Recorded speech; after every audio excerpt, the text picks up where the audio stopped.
सर्वांना नमस्कार.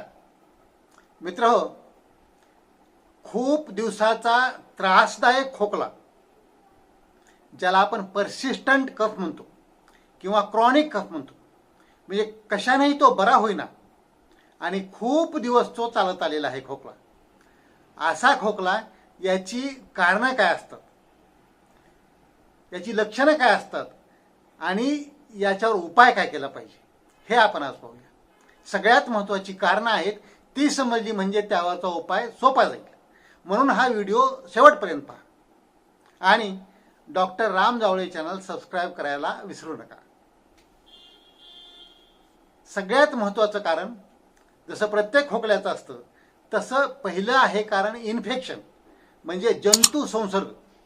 तो व्हायरल असेल किंवा बॅक्टेरियल असेल, म्हणजे जंतूंचा, रोगजंतूंचा किंवा विषाणूंचा असेल. परंतु हा संसर्ग झाल्याशिवाय, जसं की सर्दी पडसा असतं की त्याच्यामध्ये खोकला येतो, परंतु हा 1-2-4 दिवस राहून निघून जातो. परंतु जेव्हा हा खोकला खूप दिवस राहतो तेव्हा हे इन्फेक्शन तिथं परमनंट राहिलेलं आहे किंवा त्याचा थोडासा अंश शिल्लक राहिलेला आहे, असा त्याचा अर्थ असतो. म्हणजे तिथं इन्फेक्शन असणं, शिल्लक असणं, अस्तित्वात असणं, हे परसिस्टंट कफ म्हणजे सततचा खोकला, खूप दिवसाकरताचा असल्याचं हे चिन्ह आहे. तसं दुसरं, जसं आता आपणाला नाकाच्या आणि श्वासाच्या बाजूला सायनसेस असतात, हाडांच्या पोकळ्या असतात, त्याच्यामध्ये जर इन्फेक्शन असेल तर ते सुद्धा खोकल्याला कारणीभूत असतं. तसेच आता ज्या श्वासाच्या नळ्या आहेत, त्या नळ्यामध्ये जर इन्फेक्शन असेल, ज्याला ब्रॉन्काय म्हणतात आपण, आणि त्या इन्फेक्शनला ब्रॉन्कायटिस म्हणतात, हे जर क्रॉनिक झालं असेल तर ते सुद्धा खोकल्याचं कारण असतं. तसंच आपल्याकडची बिमारी ट्युबरक्युलोसिस किंवा ज्याला क्षयरोग म्हणतो, या क्षयरोगामध्ये सुद्धा खूप दिवसाचा खोकला असतो आणि खूप दिवसाचा खोकला हे त्याचं प्रमुख लक्षण आहे. म्हणजे TB असण्याचं हे लक्षण मुख्य आहे. म्हणजे खूप दिवस खोकला चालला तर लक्षात घेतलं पाहिजे की हा TB असू शकतो. तसंच काही वेळेला फुफ्फुसामध्ये अशा काही कॅव्हिटीज बनतात, पोकळी बनतात, त्याच्यामध्ये पस भरतो आणि त्याच्यातून तो कफच्या स्वरूपानं बाहेर पडत राहतो. खूप जास्त कफ बाहेर पडणं, त्याला आपण ब्रॉन्किएक्टासिस असं म्हणतात. तर अशा प्रकारचं छातीमध्ये तयार झालेलं असणं हे सुद्धा कारण असतं की खूप दिवसाचा खोकला तुम्हाला सततचा चालू राहणं. तसंच त्या व्यक्तीची स्वच्छतेची जी सवय आहे ही जर चांगली नसेल, म्हणजे अस्वच्छ राहणं, थोडंसं घाणेरडं स्वरूपाचं राहणं किंवा काळजी न घेणं, म्हणजे नाक, तोंड, हात वगैरे याची काळजी न चांगली घेणं, हे पण सततचा खोकला राहण्याचं कारण असतं. आणखी महत्त्वाचं कारण आहे दम्याचा आजार, म्हणजे अस्थमा ज्याला असतो, त्या अस्थम्यात काय होतं की कमी जास्त होत राहतं इन्फेक्शन कमी जास्त होत राहतं आणि दमा जेव्हा उठाव करतो पुन्हा खोकला येतो. अधूनमधून कमी होतो, जास्त होतो, कमी होतो, जास्त होतो, म्हणून दमा हे सुद्धा खूप दिवसाच्या खोकल्याचे कारण असतं. आता सगळ्यात गंभीर कारण जे असतं, बऱ्याच वेळेला खोकल्यामध्ये जर कधी रक्त पडलं, अधूनमधून पडत असेल, तर ते एकतर TBचं कारण असू शकतं, पण त्यापेक्षा भयंकर कारण असतं ते म्हणजे फुफ्फुसाचा कॅन्सर असणं. हा फुफ्फुसाचा कॅन्सर जर असेल तर काय होतं की मध्ये वाढ होते, कॅन्सरच्या गाठी बनतात मध्ये, आणि ह्या बनलेल्या गाठी मध्ये त्रास द्यायला लागतात. त्यामुळं जो खोकला येतो आणि त्या खोकल्यासोबत मग कॅन्सर असल्यामुळं बऱ्याच वेळेला रक्त यायला लागतं. तर कॅन्सर हे फुफ्फुसाचा हे सुद्धा एक कारण खूप दिवसाच्या खोकल्यासाठी असतं. तसंच आता इन्फेक्शन जेव्हा होऊन जातं, आपण ह्या कोरोनाच्या साथीमध्ये पाहिलं की ज्या ज्या लोकांना कोरोना होऊन गेला, सिव्हिअर गंभीर स्वरूपाचा झाला आणि ते वाचले, किंवा त्यांच्या शेवटच्या याच्यामध्ये काय झालं होतं, तिथं फायब्रोसिस बनतं त्या फुफ्फुसाचं. फायब्रोसिस म्हणजे काय की तिथं जसं आपलं एक नवीन आणलेलं बाजारातलं स्पंज असतं, त्या स्पंजला एकदम मऊपणा असतो चांगल्या प्रकारचा, परंतु जसं जसं आपण त्याचा वापर करतो, पाण्यात ते भिजतं किंवा काही पुसण्यामध्ये आपण सतत वापरतो आणि नंतर ते कडक बनतं. अशा प्रकारचं फुफ्फुस कडक बनणं म्हणजे त्याचं फायब्रोसिस बनणं. आणि हे असं जर फायब्रोसिस झालं पोस्ट इन्फेक्शनच्या किंवा कुठल्याही कॉजच्या नंतर, तर हे फायब्रोसिस सुद्धा खूप दिवस खोकला येण्याचं एक कारण बनतं.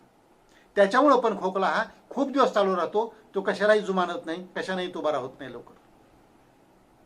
तसंच जर एखाद्या वेळेला घशामधून आपण काही गिळत असताना जर ते अन्ननलिकेत जाण्याऐवजी थोडा थोडा भाग त्याचा जर श्वास नलिकेत जात असेल, म्हणजे त्याला काय म्हणतात ॲस्पिरेशन, तर पाणी किंवा अन्न हे अन्ननलिकेत जाण्याऐवजी श्वासनलिकेमध्ये जाण्याची कारणं जे असतात, जर कारण त्या अन्ननलिकेमध्ये असेल, काही दोष असेल तरी तसं होऊ शकतं. किंवा बऱ्याच वेळेला काय होतं की अन्ननलिकेमधून खालून अन्नाच्या पिशवीतून पित्त हे उचळी मारून वर येतं, ते घशापर्यंत येतं. बऱ्याच वेळेला आपण आंबट पाण्याची गुळणी आली म्हणतो तोंडामध्ये, आणि अशा प्रकारचं हे आलेलं सगळं काही त्याच्यातला पार्ट हा श्वासनलिकेमध्ये पाठीमागे जातो, त्याला आपण ॲस्पिरेशन असं म्हणतो. तसंच बऱ्याच वेळेला काही कारणं न्यूरोलॉजिकल असतात, म्हणजे कसं की मेंदूकडून आलेले जे तंतू असतात त्याच्यामध्ये काही दोष झाला असेल, त्याच्या काही पेशी कमकुवत झाल्या असतील आणि त्या नर्व सप्लायला जर चांगली पॉवर नसेल तर तिथं काय होतं, विकनेस येतो.